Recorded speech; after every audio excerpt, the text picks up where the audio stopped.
আমি ব্যক্তিগত লেভেল, পারিবারিক লেভেল, সামাজিক লেভেল এবং রাষ্ট্রীয় লেভেল, 4টা পর্যায়ে আমি তাদের পারপাসটাকে একটু ব্যাখ্যা করছি তাদের দেওয়া প্রিন্সিপালের বেজে। প্রথমত ব্যক্তিগত পর্যায়ে, আমার দেহ আমার সিদ্ধান্ত, আমার হাত মুখ পা দিয়ে যা ইচ্ছা তাই করবো।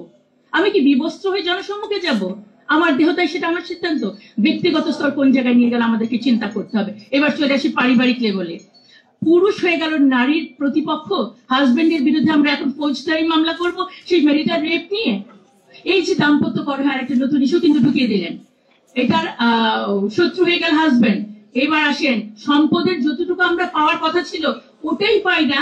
নারীরা বাবা এবং ভাইয়ের সাথে সেটা নিয়ে কিন্তু অনেক ভাইদের সাথে অনেক ধরনের কলহ আছে। এখন আপনি আমাকে আরো 1 ডিগ্রি বাড়িয়ে দিলেন, মানে পরিবারে হাজবেন্ড, ভাই, বাবা সবাই এখন আমার শত্রু হলো। এবার চলে আসি সমাজ লেভেলে, সেখানে কি হলো? পতিতাবৃত্তিকে করে দিলেন আপনি লিগাল পেশা হিসাবে। একদিকে স্বামীর বিরুদ্ধে আমরা দিব ফৌজদারি মামলা ম্যারিটাল রেপের, বেচারা কেন তখন সংসার করতে যাবে? উনি তো পতিতালয়ে চলে যাবেন, সেখানে তো আর মামলা খাওয়ার কোনো ভয় নাই। এবং ইদানিং আমাদের অনেক ছাত্রীদেরকে আমরা বিভিন্ন হোটেলে দেখা যায় ধরা পড়ছে পুলিশের কাছে। এটাকে যখন আপনি লিগাল করে দিলেন, তারা পার্ট টাইম টিউশনির মতো এটাতে চলে যাবে, তখন কোন ভাবে সামাজিক নৈতিকতার জায়গাটিকে আমরা ধরে রাখবো? একইভাবে শিক্ষানীতি নিয়ে অলরেডি কথা হয়েছে, বলা হয়েছে শিক্ষানীতি 2010-কে আধুনিকায়ন করা এবং যৌন সম্মতি বিষয়ক বিবরণীগুলো যেন ইনক্লুড থাকে। আমরা এটিকে ব্যাখ্যা করতে চাই, আমরা আশা করি বুঝতে পারছি।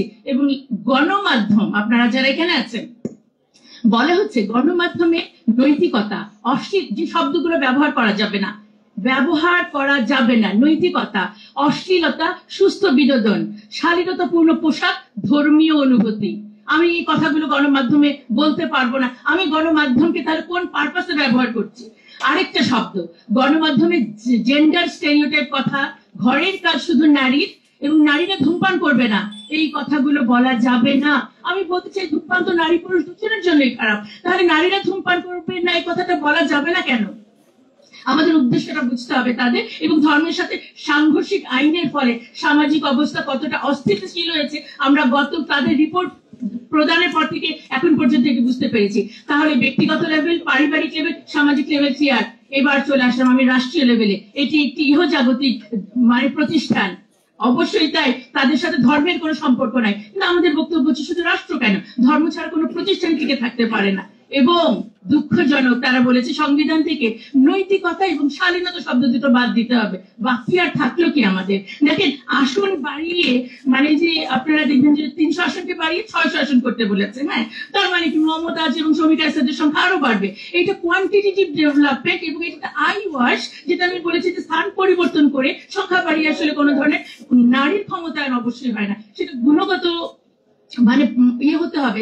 যেমন গত পার্লামেন্ট বা গত 15 বছরের পার্লামেন্টে আমাদের প্রধানমন্ত্রী, স্পিকার, আমাদের বিরোধী দলনেত্রী, তারা সবাই নারী ছিলেন। আমরা কি দেখলাম? একজন নারী নেতৃত্ব ফ্যাসিবাদের অনেক পুরুষ ফ্যাসিস্টকেও তিনি ছাড়িয়ে গেছেন। তো সুতরাং সংখ্যা ভিত্তিক এবং পজিশন ভিত্তিক কাউকে বসালে সেটা ক্ষমতায়ন বলা যায় না। এবং লাস্ট যেটা বলা হলো, মৃত্যুদণ্ড বাতিল করতে হবে। তার মানে কি দাঁড়ালো? একেবারে সাজাই আমরা ব্যক্তিগতভাবে আমি স্বেচ্ছাচারী হয়ে উঠতেই পারি, সামাজিক মূল্যবোধ এবং ধর্মকে আমি তোয়াক্কা না করতেই পারি, এবং যত বড় অপরাধ হোক আমাকে মৃত্যুদণ্ড দেওয়া যাচ্ছে না।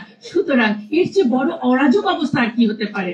সুতরাং এখনই সময় আমাদেরকে সংস্কারগুলোর প্রতি এবং এই কমিটির প্রতি অবশ্যই ন্যায্য সিদ্ধান্ত আমাদেরকে নিতে হবে। দেখেন, আমি এই চ্যাপ্টারের 2-3টা তাদের প্রস্তাবনা শুধু আমি জাস্ট একটু বলছি।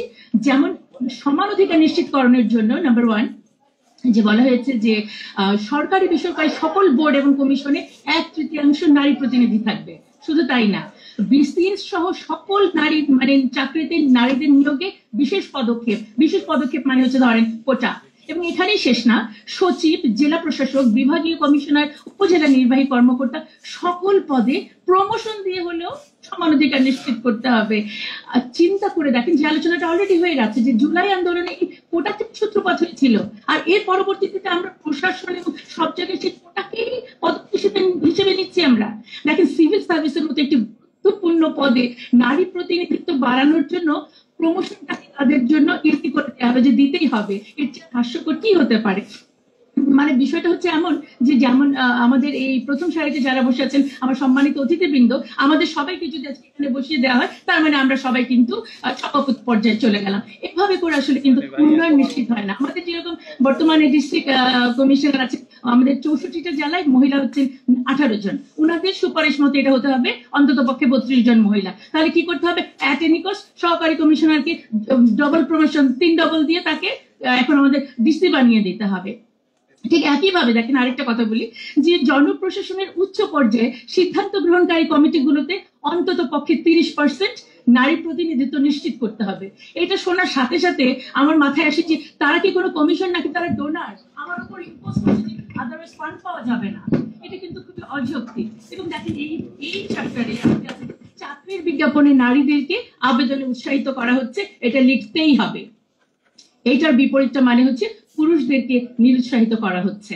এটিকে আরেকটি বৈষম্য সৃষ্টি করার একটি পায়তারা নয়? এবং দেখেন লাস্ট আমি এটা নিয়ে যেটা বলতে চাই যে জনপ্রশাসনের সকল আইনকে নারী উন্নয়ন নীতির সাথে সামঞ্জস্য বিধান করে ইমপ্লিমেন্ট করতে বলেছে। যে নারী উন্নয়ন নীতি নিয়ে এত সমালোচনা, যেটার এত ঘাটতি, এটার সাথে এটাকে মিলিয়ে করতে বলা হয়েছে, অথচ তাদের যোগ্যতা বাড়ানোর জন্য কোনো ধরনের এখানে কিন্তু সুপারিশ দেওয়া হয় নাই।